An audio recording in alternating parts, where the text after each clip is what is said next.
Hey, what's up guys, John here. Gretchen Whitmer, the governor of Michigan, signs a package to push Michigan 100% clean energy by 2040. Now let's talk about the health of our planet. The governor signing a new law to expedite the goal of achieving 100% sustainability in less than 20 years. 100%.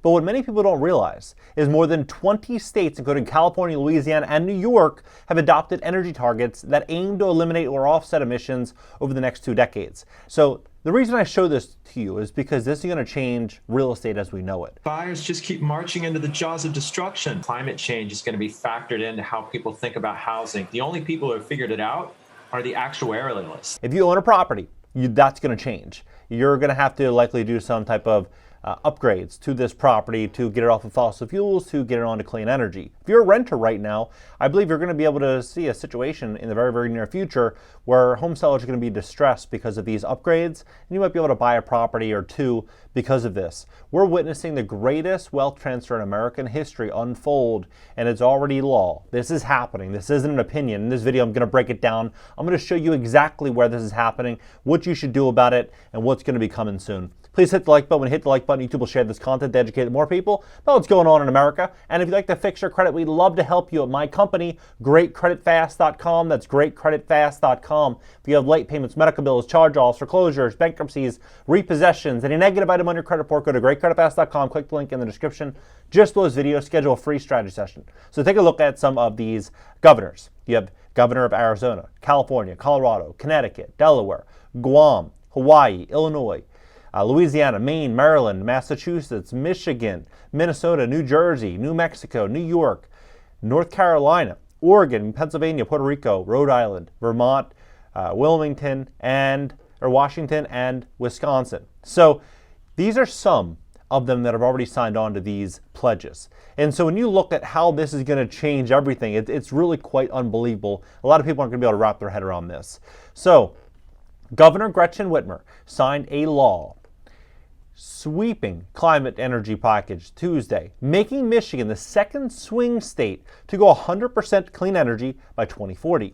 A move widely applauded by climate advocates, but criticized by some environmental justice groups. The Clean Energy and Jobs Act includes several bills that would improve state energy efficiency requirements and streamline permitting process for solar and wind projects. It would also mandate the state utility shift 100% of electricity sales to clean energy by 2040. Michigan has recently seen a boost in sustainable work with an estimated 5% growth in clean energy and transportation jobs. Last year, Whitmer said the state's new clean energy package will add over 160,000 more clean energy jobs to Michigan, expanding the green economy. We will make American energy with American workers earning sustaining wages. So how does this happen without inflation running rampant, right? Because if you're going to go through a massive energy transition, structurally, how does that actually happen without bills and costs continuing to rise throughout this transition? I believe we could be stepping into a situation where, everyone's gambling on this. If it doesn't work out to plan, Americans could be stuck holding the bag with some expensive bills. Maybe it will work. Maybe it will work perfectly. I guess time will tell, right? But when you look at what they're saying here, 75% of Michigan residents rely on natural gas as their primary source for home heating. 75%. And so what they say here, and this is from a think tank, this think tank says that under the Clean Energy Future Plan, the average monthly electric bill would be nearly double the current average in coming decades. According to a recent report from this think tank, right?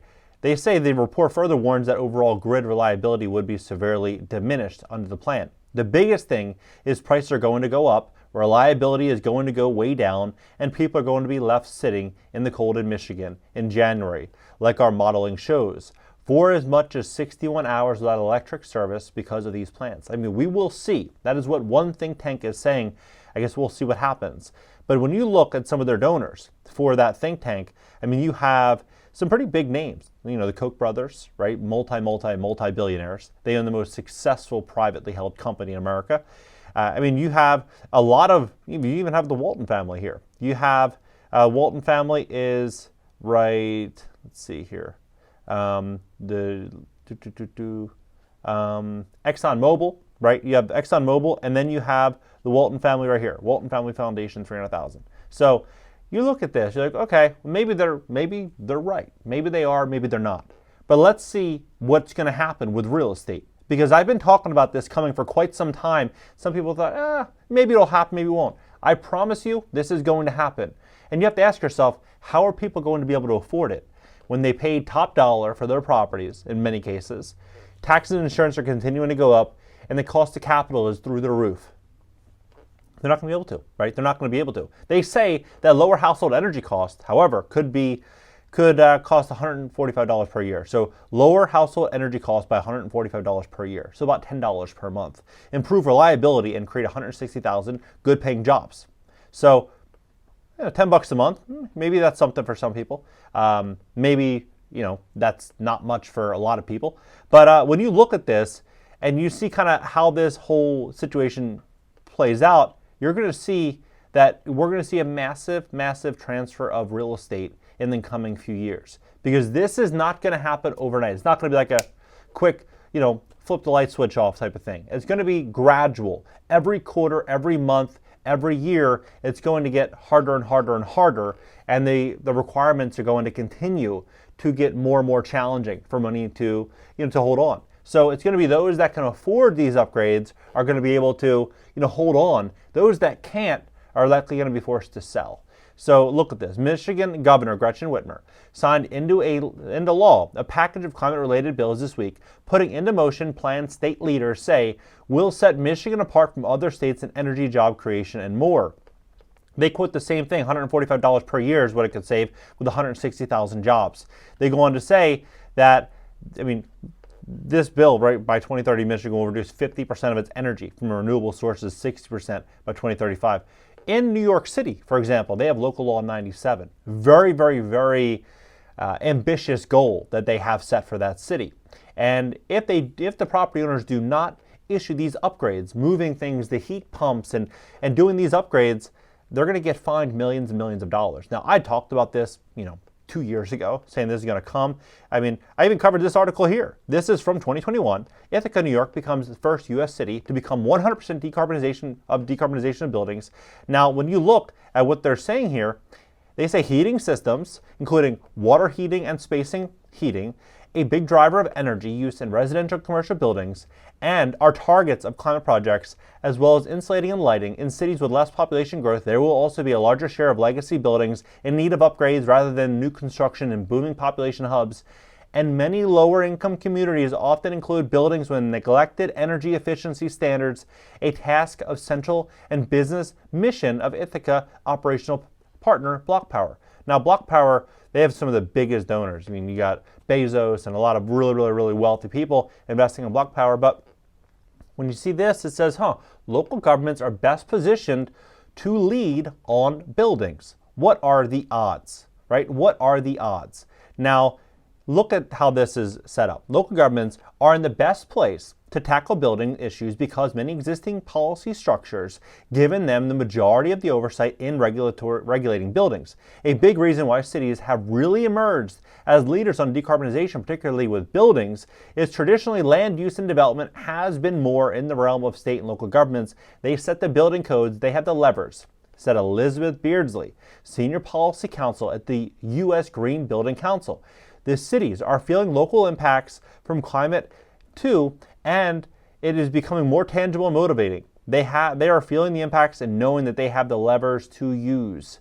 This is what's going to happen. So they're going to continue to do this, and you have to ask yourself, when you have home sales plummeting because affordability, home prices are up here, affordability is way down here, you have this situation where these property owners are likely going to be pushed into a challenging position, especially as these insurance premiums continue to rise. Because insurance companies in many ways dictate and determine the value of properties. The reason for that is because if you buy a property and your insurance rate's $100 a month, it's affordable, many would say. But if it jumps to $200 a month or $250 a month, there's going to be some give there because the buyer that's going to be buying that property is going to be buying it based on their income, their purchasing power. And so if their purchasing power is down here and the cost of rent is down here, but the cost of home ownership's up here, what are you going to have, right? You're going to see a very, very, very wide discrepancy of what people can actually afford. And so when you look at this, it's very revealing. So Leah C. knew that homeowners insurance in her home in Black Forest, Colorado, an area just northeast of Colorado Springs, would be renewing soon.